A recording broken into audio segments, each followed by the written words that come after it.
Itu penting untuk dijelaskan karena disitulah kontribusi kita di dalam ilmu pengetahuan.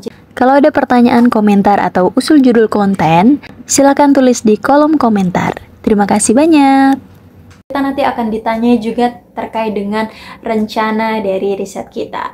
Nah, rencana dari riset kita ini perlu kita jelaskan secara teratur dan rinci. Pertama, nanti kalian diberikan kesempatan, silahkan jelaskan tentang riset kamu gitu ya. Mungkin kita bisa memulai dari literatur review. Misalnya, riset aku membahas tentang degradasi ekologi di Presidenan Jepara dan Juwana abad ke-18. Dan gimana sih kaitannya dengan aktivitas kemaritiman di masyarakat di situ. Ya emang abad yang sangat kuno gitu ya, karena ilmu sejarah ya, jadi jangan kaget.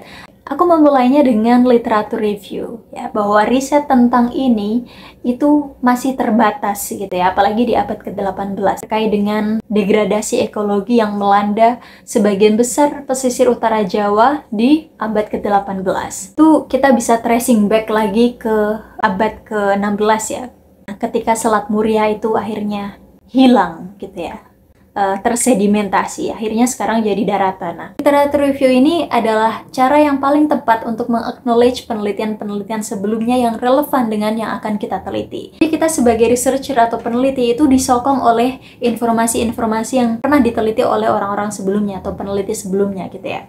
Riset aku ini tergolong riset yang belum banyak dilakukan. Riset-riset yang relevan dengan riset aku ini hanya dilakukan secara parsial ya, atau mungkin periodenya bukan pada periode yang akan nanti aku teliti ya. Ada riset terbaru misalnya tentang kosmopolis rempah Jepara ya, dan hibridasi di pantai utara Jawa, itu karya Bapak Arif Ahyad ya di tahun 2022. Tapi riset ini tidak secara komprehensif ya membahas tentang degradasi ekologi ya, karena memang ini fokusnya pada bagaimana perdagangan rempah Jepara ini menjadi salah satu daya tarik ya, atau magnet dari aktivitas perdagangan yang lebih luas ya, nggak cuma antar pulau tapi udah merambah ke dunia gitu ya.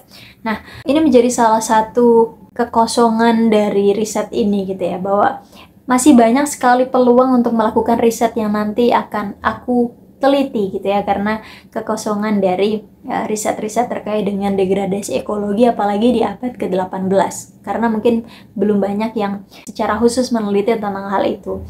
Disinilah aku akan menyampaikan bahwa riset terkait dengan degradasi ekologi di pesisir utara Jawa, khususnya di Karesidenan Jepara dan Juwana pada abad ke-17 ke-18 itu belum banyak ditelusuri ya. Ada beberapa researcher sebelumnya ya yang menulis tentang Jepara ya, misalnya Arif Ahyad, Peter Baumgart gitu ya, tentang Jepara, tetapi lokus ya dan juga periode yang diteliti ya itu berbeda gitu ya. Kalau aku kan lebih luas ya, misalnya di Juwana juga di Karesidenan Jepara itu kan satu lingkup yang lebih luas daripada Jepara saja gitu ya. Dari fokusnya, periodenya, dan lokusnya, apakah itu sama dengan yang nanti akan kita teliti, itu sangat penting ya untuk menunjukkan state of the art atau positioning ya, posisi riset kamu itu di mana di antara riset-riset sebelum-sebelumnya gitu ya. Itu penting untuk dijelaskan karena disitulah kontribusi kita di dalam ilmu pengetahuan. Jadi novelty itu diciptakan dari situ, dari kekosongan atau kajian-kajian yang belum pernah tersentuh atau mungkin baru tersentuh tapi di permukaannya, sehingga kita perlu untuk menyentuh kembali secara lebih dalam gitu ya, biar case itu bisa dieksplorasi lebih jauh gitu ya untuk pembelajaran di masa depan. Kalian juga nanti bakal ditanyain jangka pendek sama jangka panjang. Mungkin juga ada jangka menengah. Nah, ini pertanyaan yang sering banget muncul ya. Nah, teman-teman juga bisa mempersiapkan diri untuk pertanyaan-pertanyaan seperti ini ya.